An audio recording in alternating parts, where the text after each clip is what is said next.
Magandang gabi, pambungad sa ating newscast. Ipinagpaliban ng Department of Education ang nakatakdang nationwide school safety drill sa Martes, August 25. Giit ng grupo ng child experts, dapat tiyakin na hindi magdudulot ng mas matinding trauma sa mga bata ang anumang pagsasanay. Ang balitang ito ni Kim Salinas.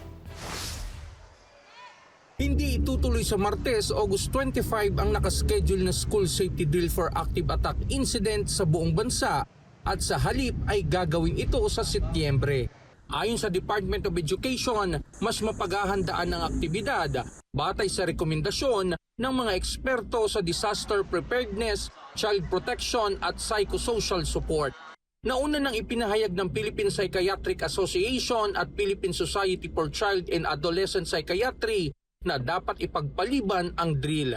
Ayon sa grupo, dapat tiyaking hindi makapagdudulot ng trauma ang anumang pagsasanay.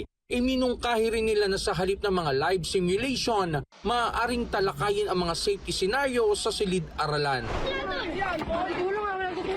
Dito sa Rizal High School sa Pasig, matapos ang insidente ng saksakang ilang metro lamang ang layo mula sa paaralan, pinaigting na ang seguridad bago pa managanap ang karahasan sa San Jose National High School sa Tacloban at sa Ateneo de Zamboanga. Maganda na po yung ganong kinakapkapan para alam po nila yung laman ng bag ng mga estudyante bago makapasok ng school. Kasi po nakakatakot na ngayon ng mga estudyante. Merong nakakapagdala ng kutsilyo, may nakakapagdala tulad ng may namaril. Pero tila hindi naman pabor ang ilang mga estudyante sa mas mahigpit na inspeksyon. Hindi po ganun kaganda kasi po sobrang haba po nung pila as in na umaabot na po ng parang kilometro na rin po yung magiging pila. Bawat papasok sa Rizal High School ay tinitingnan ng laman ng mga bag at iniiska naman ng metal detector ang bawat estudyante. Parang tusok-tusok na lang po, tapos hindi naman po chinecheck ng maayos. Parang nagiging formality na lang po, hindi naman po na-check.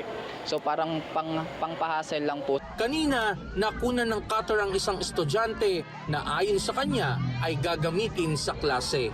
Katulad na lamang netong kompas na ito, na kung iisipin ay normal lamang na kompas. Pero yung dulo po kasi neto, it's a pointed and sharp object na pwedeng gamitin sa hindi inaasahang insidente o pagkakataon na makasakit ng kapwa estudyante.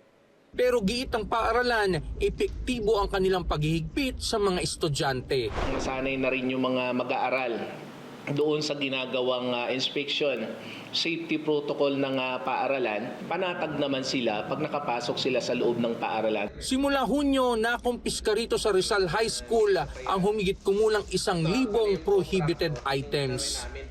Para sa Balitang A to Z, Kim Salinas.